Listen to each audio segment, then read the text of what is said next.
Yeah, let's talk a little bit more about what we did on the Four Horsemen, because I don't think, I like, obviously that's like a super in-depth 3-hour breakdown with people of all different levels of expertise, and lovely Doa, who obviously worked in, the Overwatch League and still loves Overwatch and is a super nice guy. Monty obviously worked over there too, but he's like, chaotic, evil like me and Thorin as well. So, but let me just get to the bit. Basically, there was some news, and I know my YouTube followers, essentially that's what this bit's for. They don't, you might not watch a 3-hour video, you might want to get the breakdown of what's going on in like a little bit less than that, like 30 minutes or whatever the fuck this will run for. But listen, I have been saying for the longest time about, the Overwatch League and all the problems that it's got. That one of the key issues is that it's not that. Okay, the game is bad. Don't get me wrong, and they've deliberately balanced it and made it worse. And it has to be deliberate at this point. But it's like the game is sort of tolerable. The game can exist. People will play the game, like I say, because it's like, ooh, Widowmaker's feet. Ooh, like people are just idiots. People will fill their time with any old shit, especially once they've invested time into something. We're all, as humans, like, sunken cost fallacy isn't even a fallacy. The more you invest time in something, the harder it is to break off and go do something else. How many of us play a video game that we all fucking hate? Like, legitimately, as in, we don't experience pleasure even when we win. We just experience relief. Do you know what I mean? I know you know what I mean. I've been doing that, right? I'd still do that. Whenever I solo queue in Dota, that's my feeling. But it's like, I've invested 3,000 hours in this game now. I can't walk away from it now. Where does all that knowledge go? I got to keep playing until the game dies, don't I? So we're all like that, and so I think a lot of Overwatch players are like that, really. Whenever I read about, whenever I read forums or check out social media, for hardcore Overwatch players, pros, but casuals as well, they all say the same thing, like, not enjoying it, grinding away, it's miserable, Blizzard needs to fix X, Y, and Z. No. They never exist in a satisfied state, and that's a problem, okay? But forget that. The biggest beef I've always had with the Overwatch League isn't the game, isn't the fans, really. Can't stand the fans, whatever. It's the fact that the business model is so fundamentally fucked, and that the way they wanted to do things could never work. People are all saying, oh, it's the bloody pandemic. The pandemic completely wrecked. Guys, what I didn't want to really get into on the Four Horsemen show, apart from holding a little bit back so I have my original content, that my community gets, is that the pandemic is one of the biggest excuses I've ever seen utilized in esports. Just in general, for business decisions that people would have liked to have taken, but because of how shareholders might have perceived it, investors might have perceived it, partnered teams might have perceived it, community backlash that might have occurred, people have to hold on. You can never go backwards in esports. As soon as you start taking that backward step, everyone's like, they're weak, they're shit, they're dying. Running a business in esports, running an org in esports, it's like running with a fucking pack of wolves. If you ever get weak, if you ever get hurt, if you ever get injured, they're all snarling and slobbering and thinking, we can do that, cunt, and we don't have to go out and get dinner today. You know what I mean? That's what it's like. It is dog eat dog. Still, it's just scaled up. It's just bigger. It ain't people arguing on Twitter like me and Duncan used to do. It's just big businesses coming with all the dirty tricks. That's how it's working. And yeah, consumers buy into it too. It's a dead game, it's a dead game, it's a dead league, it's a shit league, it's a shit team, it's a shit org, it's a shit this, it's a shit that. And we're just all fucking in a holding pattern whenever times are bad, because we're all super worried that we're going to set off a chain of dominoes that'll destroy the entire fucking industry. So, when the Overwatch League is at the stage it's at now, Blizzard have to lie, and they lie all the fucking time, and it could never have worked. And so now the pandemic's happened, and I'll tell you what is sickening about it is that, they are like, oh, You know, we get to put out a press release now saying, oh, the pandemic has given us unprecedented challenges. They've been itching to do this for so long. They're not making money. How many headlines do you need to read? When organizations who paid $20 million for a franchise slot in a league, they are told, you'll make that back. How are we going to make it back? You're going to run events. You're going to keep 90% of the ticket sales. And you're going to sell merch. Hot dogs if you want. Do what you want.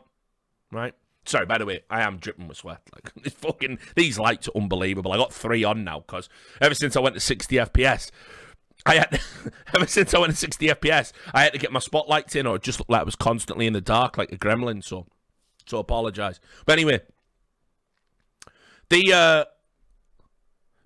so they thought they were going to make all this money back.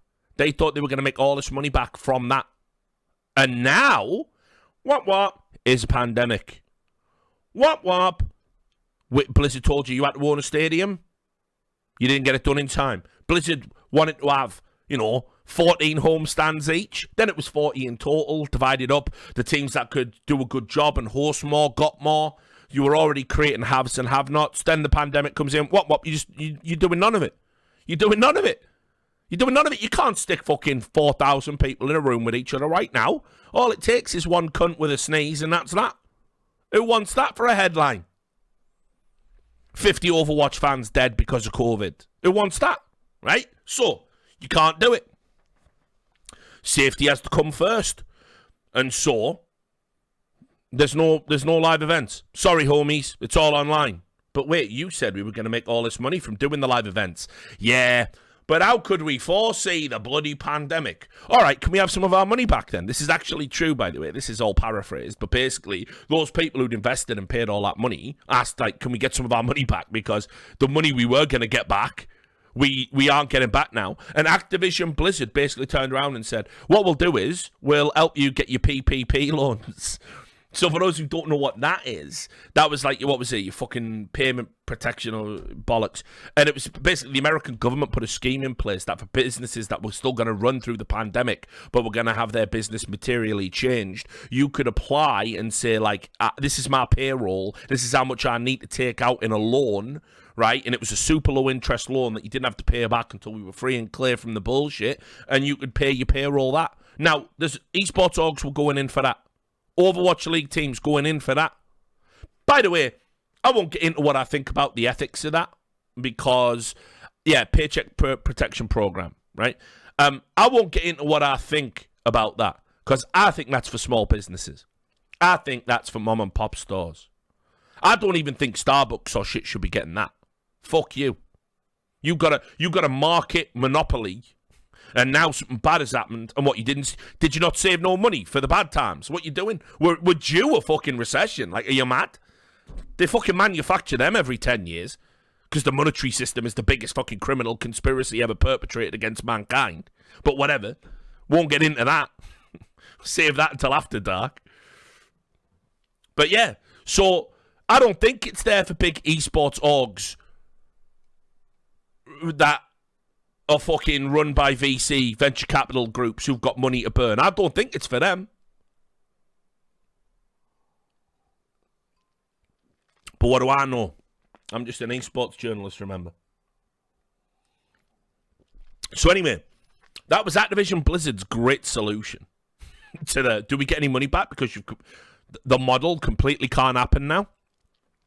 So I need to tell you all that before we even get into the story, just to, again, as I like to say these days, set the table, right? Before we sit down for a meal, here's what we're having.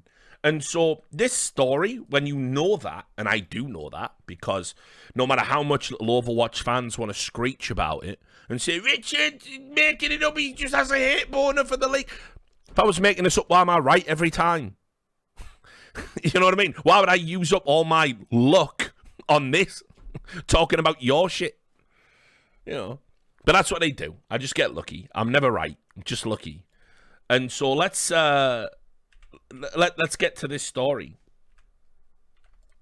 which is no matter which way you spin it, It's not even about optics. This is just objectively bad. So this is the story reported by the Esports Observer. By the way, the Esports Observer is a fine publication with many fine journalists and many fine writers, one of which does happen to be Adam Stern, at a time when I see worse and worse journalists ascending into positions of being paid six-figure salaries and being awarded platforms that they're going to invariably fuck up. The Esports Observer as a publication is a breath of fresh air, frankly. And so they originally reported that, they're going to be laying off 50 people, all from the esports divisions. Not any of that other shit, and most of it relating to Overwatch. And so let me read this to you, which we didn't get into on the Horseman. In an interview with SBJ TEO, the Esports Observer, that is, Petiti, Tony Petiti, who is a top executive at Activision Blizzard, didn't divulge specifics, because why would Activision Blizzard ever divulge specifics, right? Why be transparent with people when you can just fucking lie through your teeth and the journalists will do the rest? It wasn't specific on what roles would be affected, but he noted that the division, which runs the Overwatch League and the Call of Duty League, is planning for a future where its business will look different and less dependent on live events. This statement is staggering. Because if I show you press releases from 2019, even 2020 actually, right? If I show you the original brief, if I showed you the Morgan Stanley report, what you would see is how the entire league was meant to be geared towards doing everything offline. It was meant to have zero online component, because that was how you made the money. So the company said it retained the vast majority of its staff during 2020. I mean, even imagine boasting about that, especially when you're boasting about record revenues and a record bonus paid out to your fucking CEO, who is just a human fucking, nightmare. I remember... Obviously, I like to dabble in fiction, not when I'm being a journalist, although the Overwatch fans will tell you different. But I like to write books, and I started a book that I never got off the ground, right? Where it was called Twilight, something like Twilight in New Rome or something. I can't even remember. It was shite.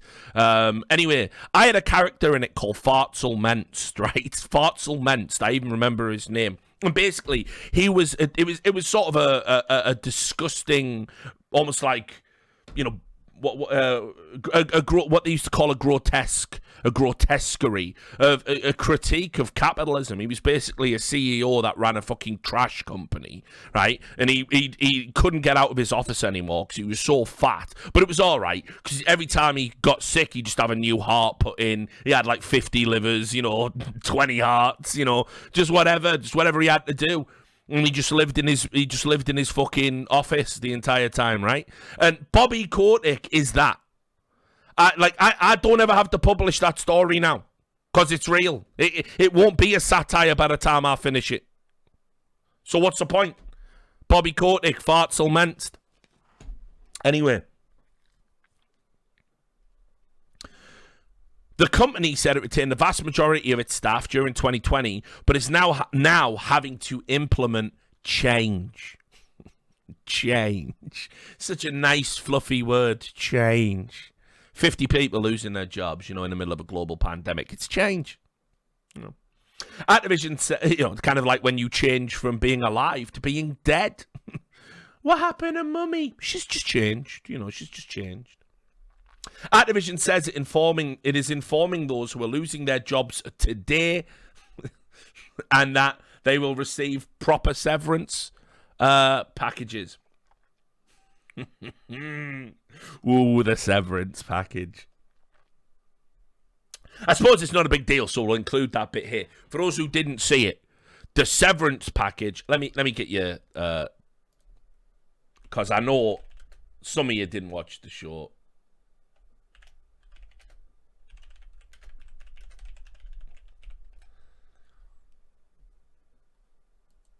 I just want to find a good article I could use the one we showed on the Horseman, but no, I won't. What about this one? Here we go. All right. So this is the story that, Activision Blizzard employees affected by the layoffs were given Battle.net gift cards on the way out. Earlier today, it was reported Activision Blizzard would be laying off 50 people involved with the company's live events. Now, thanks to Jason Schreier, who brought the original story, we've learned more about the severance package offered to the unfortunate employees, which apparently included gift cards for Blizzard's online store. Layoffs can be pervasive. Yeah, we know that. Is that it? No, that's related. So here you go. You got 90 days worth of severance pay. They kept your health benefits running for a year, and you got $200 of Battle.net gift cards. That was what you got. Now,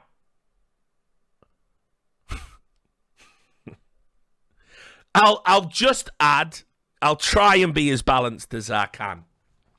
But, even though everyone says, but Richard, you are a conservative. If anything, you are leaning towards the right, bisexual working class, former member of the Socialist Workers' Party, who's like, pro drugs, pro gay marriage, pro everything, But yeah, okay.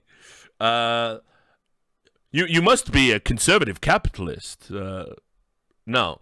But I'll try and be balanced, and I'll try and be fucking fair, And the key part to that is letting people keep your health insurance. If you've ever worked in America, that's the true terror. In fact, don't want to get too wild about it because I've already gone there. Ooh, he's called the monetary.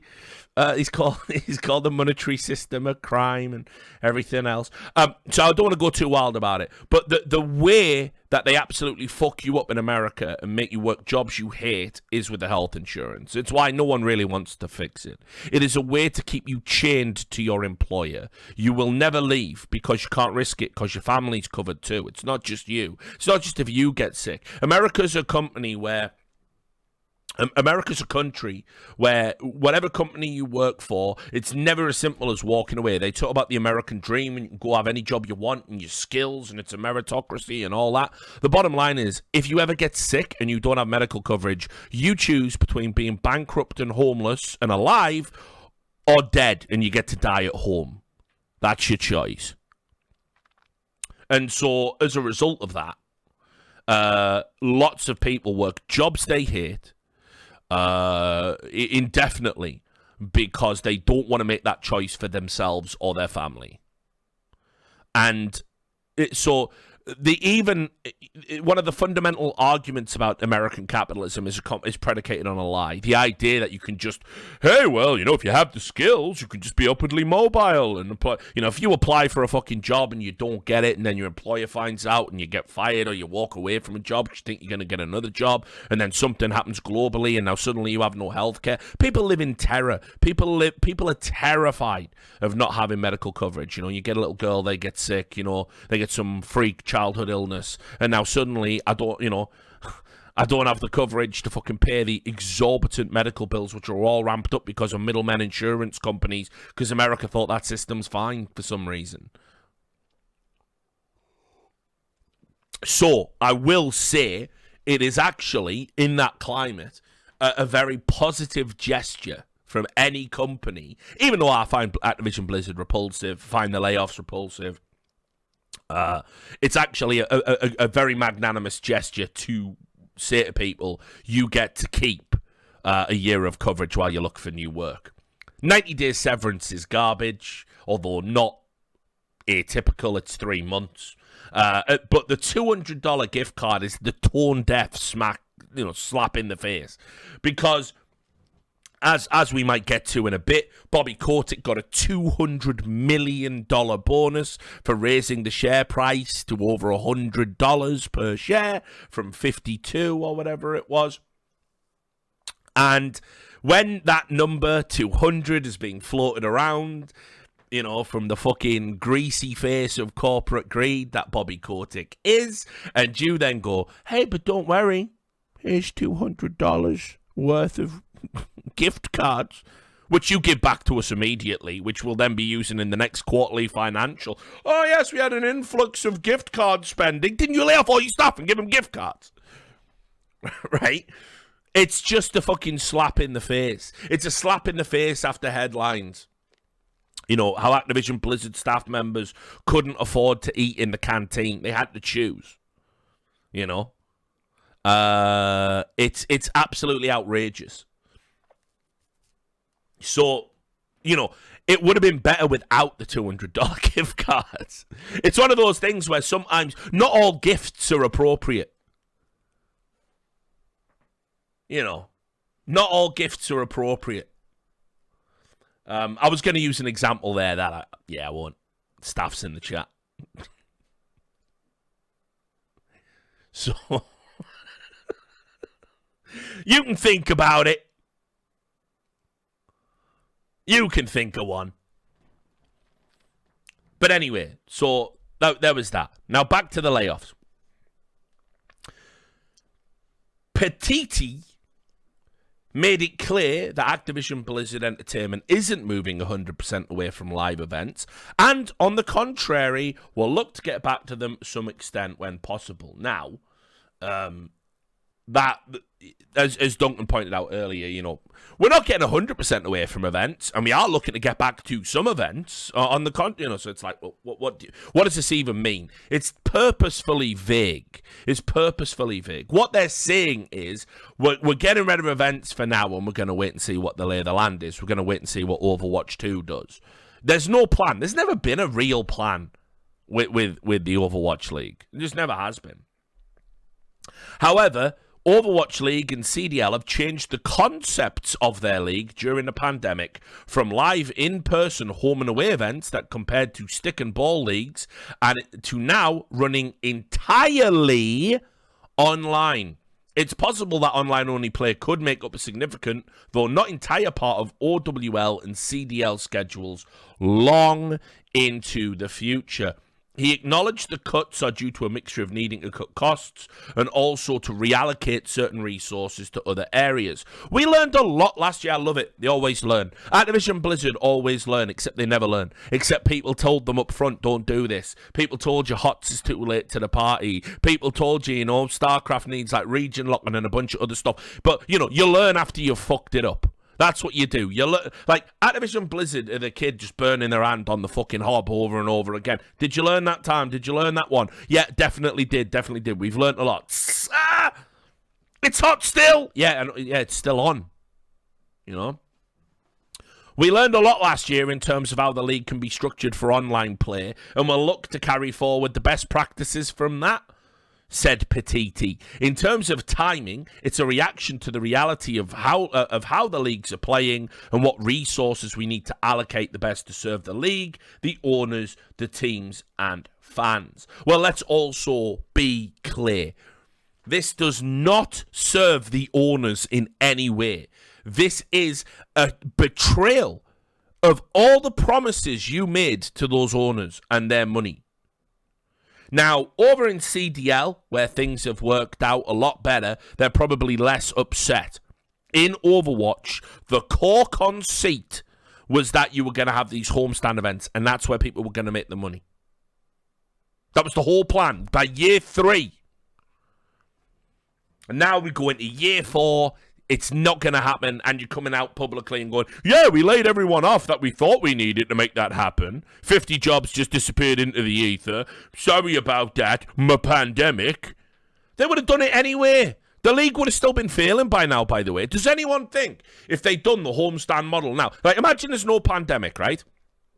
Do you honestly think they're filling stadiums every fucking week wherever they are in the world to watch Overwatch events, and the viewership's up, and they're making a fortune on merchandise? Does anybody believe this? I'm not talking about the first week for novelty. I'm not even talking about the second week when people are like, wow, we had a good time that week. No. We couldn't even fill E-League week in, week out for free in Atlanta. And that was like 400 seats. And that was Counter-Strike.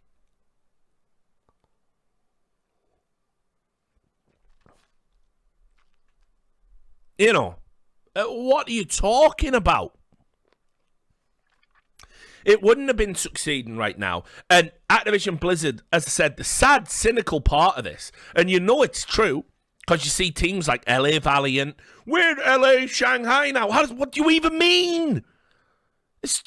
I thought this was a fucking regional, geolocated league. What do you mean?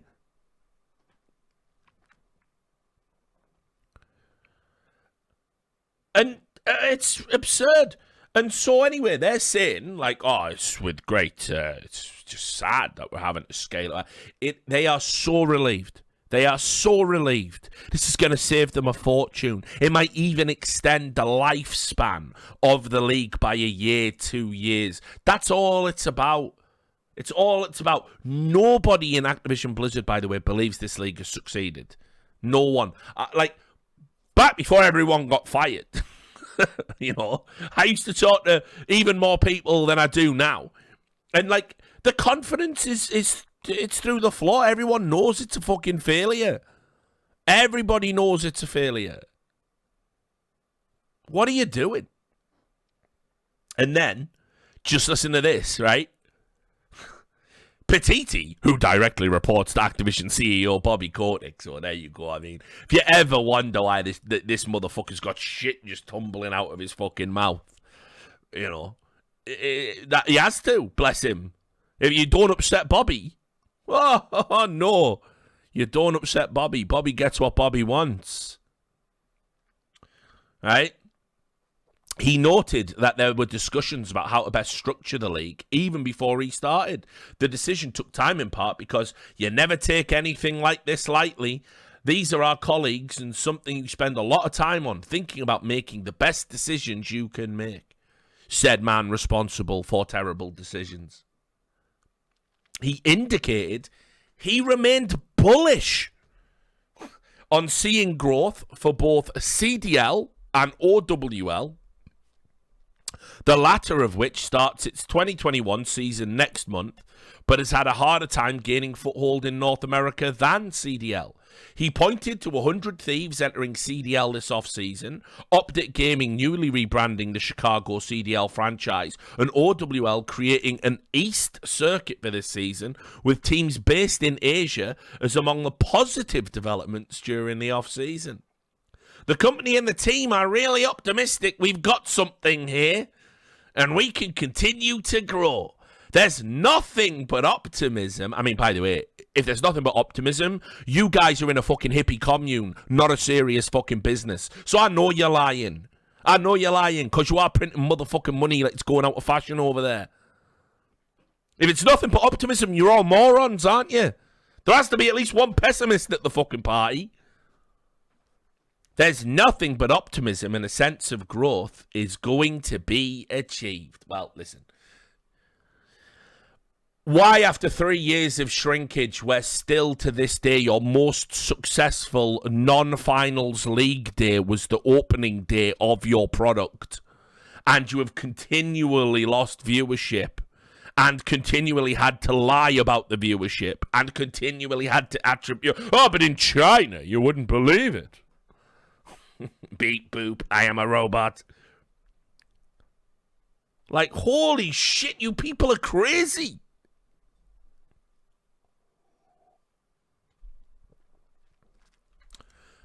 And then, just for the purposes of YouTube, hello again in the future.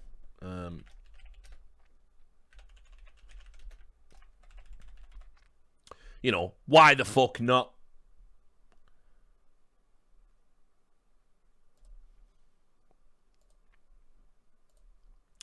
So, Bobby Kotick,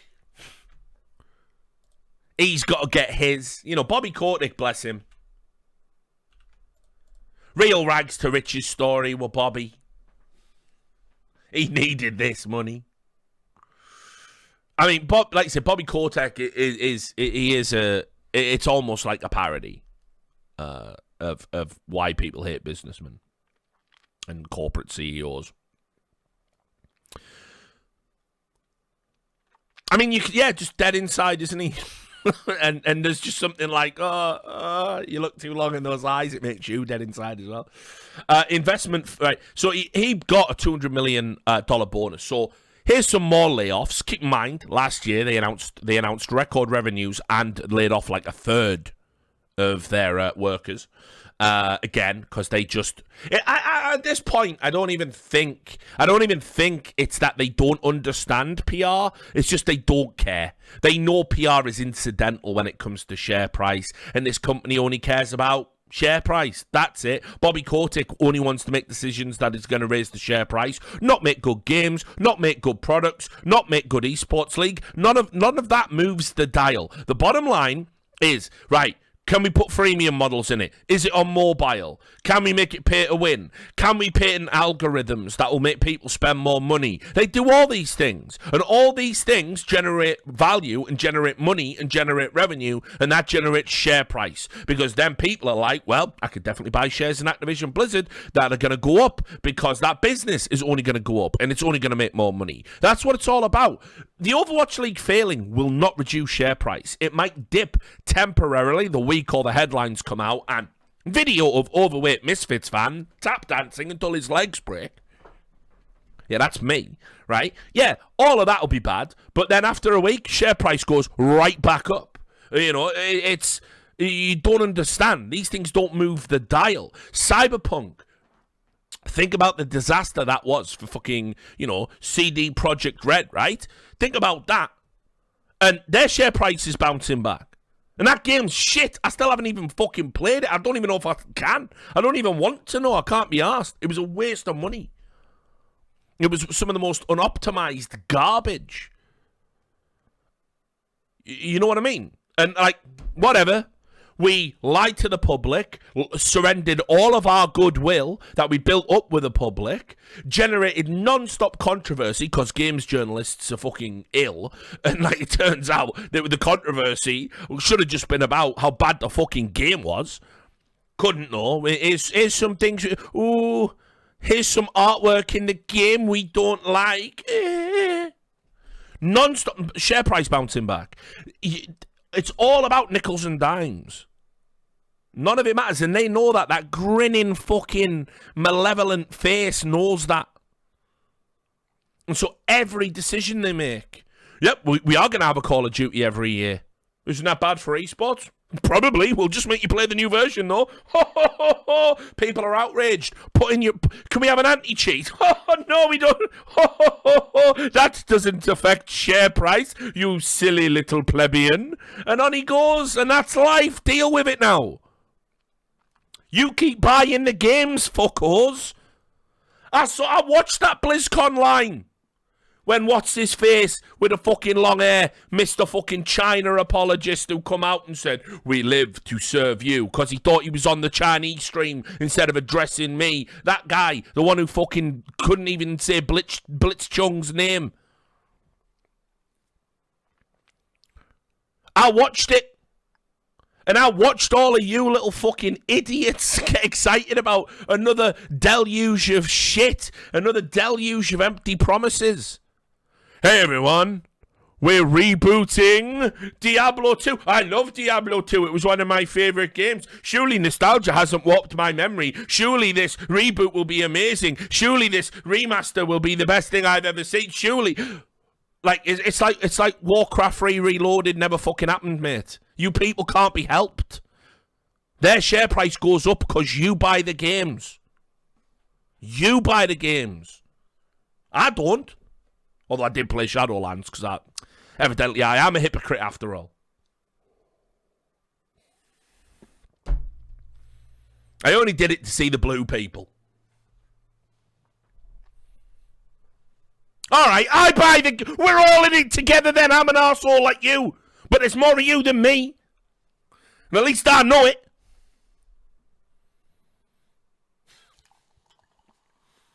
Also, I do like the way I am just pointlessly drinking champagne on a Twitch stream, talking about how evil and decadent Bobby Kotick is. Listen to what I say. Don't look at what I do.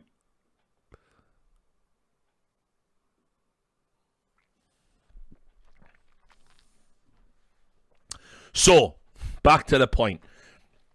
Bobby Kotick gave himself, well, I mean, he didn't, the board did, but he certainly negotiated it. I think it's reasonable if I get the share price up to X, you give me $200 million because I'll have generated so much revenue for y'all. And so that's what he got, $200 million. They didn't defer payment or announce in the payment of said bonus. They should have done, because he always, have you noticed how?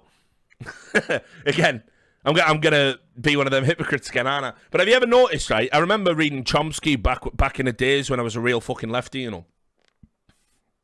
And I remember him saying in one of his books, I can never remember which one it is, because, you know, they all do blur into one after a while, frankly.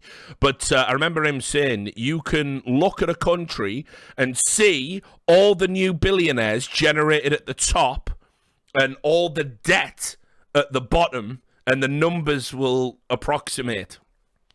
And he's like, that's just people getting stiffed by the fucking system, you know? And it's funny because it actually happened during COVID, you know? Like, people went into X billions in debt, and people at the top, the big companies like Elon Musk's and Jeff Bezos, made X billions, and those numbers went a million miles apart. Crazy how that works, right? So anyway, you know, Chomsky's all right in my book, but whatever. Bobby Kotick making $200 million. It always happens when he's laying people off. They're always laying people off when they're making the money. Like, can you just pretend you didn't make the money, lay the people off, act all solemn? I don't know what we're going to do. I don't know what we're going to... Just fake it. And then 3 months later, there's your bonus, by the way. But you hope you understand why we had to delay it. You didn't need it. You still had your fucking, you know, company credit card. You know. But they don't do it. They just put this out all at the same time, and they just know it's meaningless now. So, just to wrap this up, for the purposes, again, of YouTube, you know, how can anyone believe the Overwatch League is going to succeed? Right, I already know, and I think I said this on The Horseman, but if not, here it is. I already know there are owners that want out. They're trying to sell. Pretty sure Immortals Gaming Club are one of them. And this whole China fucking fiasco. I mean, what do you think is going on? What do you think is going on? What, LA Valiant, who were the most expensive franchise, because it's the most lucrative potential territory. We're the team of LA. Oh, hey, we're an American shithead company. We'd love to sponsor you. We know LA's full of important people. Right? They haven't been able to monetize that. They don't even want to try anymore. So they're like, look, shall we just fuck off to China for a bit? Okay, you are going to get a sick Chinese side, though, aren't you? You're going to get a sick Chinese team, aren't you? Nah. Nah, we'll just put 5 people who've got the game installed on the roster, if that's all right with everyone. And pay them minimum wage. Does that work for everybody? And hopefully we get to sell our way out of this fucking nightmare. Sorry, 6. Did I say it? sorry. Someone said 6. Yeah, all of them. Let me, you know, people won't want to take it from me. People won't want to take it from me. So let me just show you. Where is it? Here we go. Everyone loves Mitch, right? Everyone loves Uber. Uber shouts, right? You all love him. The kids love him. You remember him from, you know, such speeches as Richard Lewis commits career suicide at the Esports Awards. Remember, you know, we all love him. Okay. So here he is. Oh, I missed the fucking point of this. Sorry, I went down a Chomsky like wormhole. Sorry, my bad. The whole point was that he gave himself this $200 million, and it was even deemed to be like too much. Like, people were saying, "Oh, that's insane." That was the point of that bit. Whatever. Who gives a fuck? Right. So here's Uber. It is available to me though. Why would you say that? You always say it's not, and then it is, because it is. And no, you've done it again. Right. Oh, that's why. I don't think I've copied the right URL. So there it is. I'm just an idiot. It's always user error now. XSplit's so good now. They should sponsor me. I'll say anything about XSplit. I love it. I'm back in the game. So anyway, here he is. What on God's green earth? And this is from Halo, who did have a bit of a nightmare recently. Sorry about this, by the way, Halo. But then again, you did get it wrong, so, maybe fuck you. I don't know. I tweeted out one of his tweets where he said Kenny S was trying out for Alliance Valorant. And because I tweeted it out, it made it to the front page of Reddit, got a ton of attention. And obviously Nell was in there. No, because if it was a French person, I would know everything that's going on. And if Kenny does go to Alliance, I'll quit reporting forever. Me, attention for me, please. He did that. And then basically it did turn out to be garbage, I think. Because apparently his Valorant reporting hasn't been great. But his Overwatch stuff is legit. But anyway, whatever. So, as reported, the Los Angeles Valiant have announced the signings of Crystal, Shou Cheng, Silver 3, Morlan Ran, not to be confused with Mauler Ram from Indiana Jones and the Temple of Doom, who it would be wicked if they signed that guy. You wouldn't fuck with that team then, would you, right? Full Kalimar coming at you every time. High B and Wire. Jumpcat also confirmed as the team's coach. And see, Uber is reacting negatively to this because these are not great players. And he said, I wasn't even an LA Valiant fan, and yet I'm deeply insulted by this. Like, shit. I know that IGC, that's the Immortals Gaming Club, didn't want to be in esports anymore, but why does this have to be their parting gift? It's actually so burdensome and frankly offensive to the departed LA roster and their fans. Unreal respect to Crystal, though. He's just fucking winning at life. Ha, ha, ha. So, this is what I love about Uber. I think also as well, by the way, he knows the lay of the land, and he's like, I've seen him casting Valorant. He's sick at it. I think he's going to get in. I think when Riot come, and Riot are going to break some hearts when it comes to the Valorant casting. I got friends. I'm trying to tell them. People won't listen to me. There's about 50, 60 people in Valorant right now all thinking they're going to be the voice of the game. And it don't mean shit, because when Riot gets here, it's going to be like, yep, you're garbage, fuck off. That's that. End of your career, by the way. I saw it happen with League. I've had this conversation with Vince. People don't even know. Vince used to cast League of Legends. Bet you didn't know that. And yeah, I there's someone I'm very close to and feels deeply sorry for, but he's gonna get got again, guys. You know it. He's done. He's toast. Because at the end of the day, the Riot criteria are how much of a brand safe pussy you are, right? That's big stonks, as the kids say, and how much of a following you have. Now, sometimes those two things are even perhaps diametrically opposed. Right, don't like that. It's not enough to have a big following. If you're not some fucking brand safe pussy, they ain't gonna fucking roll with you. But you can't just be a brand safe pussy and have no following. What's the point in that? It's just a brand safe pussy. So, bump. It's got to be a blend of the two. And so, and also you got to be good. I mean, that's like, doesn't matter to Riot Games so much. Being talented, But yeah, that's got to be in there too. You can't be bad. Both of those things and being shit obviously wouldn't work. But anyway, so when Riot do get in, there's a ton of people casting Valorant right now who are just wasting their fucking time. Valorant is just going to get the shake of its life. Some of them are big names. Some of them are big names who think it's going to happen. It's not happening. Uber's going to be picked up by Riot, I reckon. 100%. He's too good. We should never have let him go from CS, frankly. He was quality at that. He didn't gain enough steam. He should have gained a lot of traction. And then he went and now we went over to the Overwatch League. He's probably like the best, I would say, over there. Certainly one of, but for me personally, obviously biased, I'd say he's the best. And now I love how he just pops off. I love how he's on Twitter, just straight popping off at everybody all the fucking time. Saying, like, You cunts are full of fucking shit. Like, this team sucks. This is that. This is what's going on. He pointed out a bunch of people running some fucking grift and not paying talent for, like, low-level events the other day and just called them all cunts. And someone was going, how dare he leverage his platform against us? Good, you're the scam artist. It's good he leveraged his platform against you. Thank God somebody did. So, Uber, I think, goes over to Valorant soon. And I think it shows in his attitude. I think as much as I know he loves the Overwatch game, from talking to him.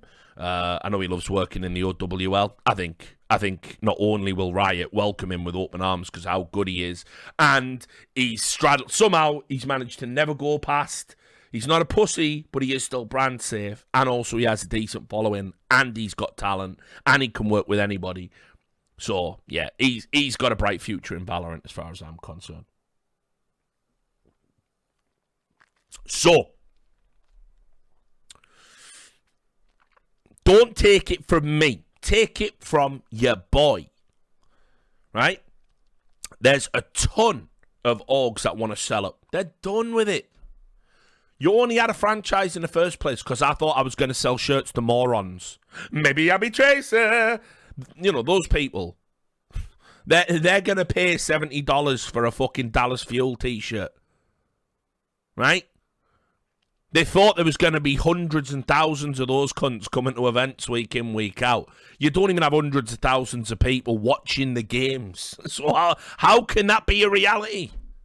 How can you think you're going to get 10,000 people in a stadium to watch your esport when you can't get 40,000 people to watch it regularly?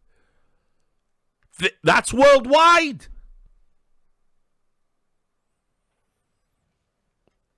So it's done. It's fucking toast. I don't even care anymore. I'm like, listen. There was a point where I was like hedging my bets and being, oh, it looks bad, but maybe. No, it's fucking done. It's fucking toast. Like it's all over.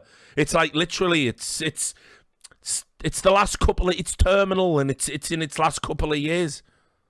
Now now all it can do is go out with a bit of dignity. That's it. But there is no cure. There is no cure. But what about Overwatch 2? A PvE DLC that is designed to simply milk you out of more money because that is all Activision Blizzard can think of. Deliberately, right? Deliberately being pushed and pushed while you get no content over here to drive sales. Come on. Come on. See the game. See the grift. You're going to pay for that as well, all of you fucking idiots. You're going to get out there. You're going to really do it. You're going to honestly go and pay for this shit. Right, when I was a kid, games had content. I know it's staggering. The whole industry's talking about, well, we need $70 to be the average now. They give you less. It's like airlines. You know what is now business class you used to get for like even just a basic upgrade when I first started flying. You had leg room when I was a kid. You don't get that now. They cram you in. Maximise profit, maximise profit. Business classes, I get a reclining chair and a fucking meal. I used to get that for nout. They just fuck you over, and give you less. And so, why did Overwatch not have a single-player PvE campaign in it? You ever wondered about that? You ever wonder why you don't even get that in like Call of Duty and that no more? But you're still paying $60. You get me, and even when you do get it, it's just some shitty 8-level tutorial that just primes you to play online. Oh, online's where the microtransactions are. Interesting. They don't even have content anymore. They are going to sell you the content that should have been in the game in the first place. And you're going to buy it. And you're going to, ooh, look at Winston. Look at those crushing blues on his new outfit. I'm so glad I don't have Overwatch 1 right now. Even though I could still ostensibly play the same game. You're like, what is wrong with y'all? What is wrong with y'all? And they're going to... The big discussion internally at Activision Blizzard now is how much to make you pay for that. Also, as I said today, and this is probably going to be a news article, der Journalisten Richard Lewis they're controversial in journalistian Richard Lewis, right? The original plan before COVID fucking wrecked everyone was that they wanted to put out Overwatch 2 and mobile at the same time and be like, look at this consolidation, cross-platform, retroactively buying 2 but being able to play 1, and if I've got 1 I can still play with players who've got 2. They thought it was going to fix everything. Now mobile, but I think Bobby wants that to be a priority. I don't even know if Overwatch, like, there's a world where mobile gets pushed to the front of the queue over Overwatch 2, frankly. They're probably weighing it up, what's going to make them the most money.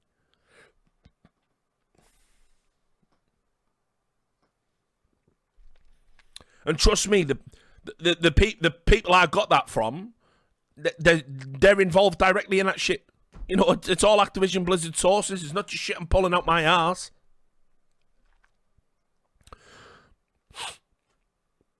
You know, Bobby Kotick himself has said in interviews, we are a mobile gaming company now.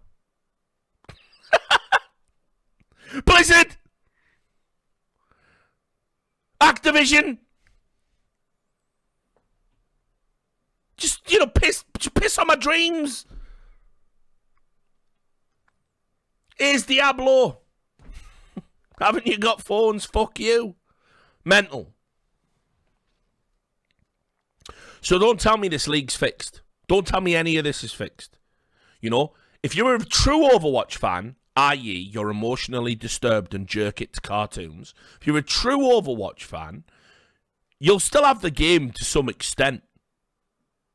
You'll always be able to play it, but you have to scale down your expectations. Not me, not anybody else. You have to scale it down. It was never a top tier esport. Not even the first week. Not even the first week. It's over. It's done. You can still have it. You can still play it for now. But stop harping on about, oh, it's going to be fair, it's going to be fixing, it's going to be this, and it's going to be that. No, when Overwatch 2 comes out, that's going to be, watch the spike and people viewing it. And that, no. You've got to stop. You're in fucking hardcore denial. It's done. It is toast. You can enjoy it, but it will never be what you want it to be. You've been manipulated. You have been deceived.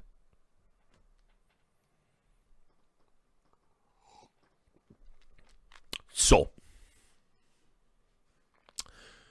to summarize, those layoffs all coming from the esports division. By the way, CDL's going to crush it. CDL's doing really well. Everyone likes it. No one's even sad about it going online, because the homestand was never really a part of that model anyway, and CDL has a long history of filling out live events. It'll be fine. They all know it. Also, Blizzard made key compromises. No, you must create a new brand to be in the Overwatch League. I am London Spitfire, ran by Cloud9, a North American organization with almost exclusively Korean players. This is a geolocated regional league, everyone, ladies and gentlemen.